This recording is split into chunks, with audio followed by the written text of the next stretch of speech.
Preman versus Bupati nyaris baku hantam. Gegara tak terima lahan parkir jalan rusak ditutup.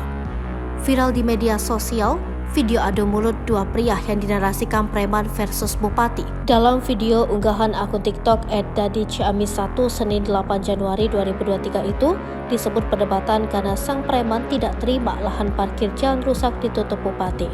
Preman versus bupati hampir baku hantam. Preman ini gak terima lahan parkir rusak ditutup bupati. Tulis caption di dalam video.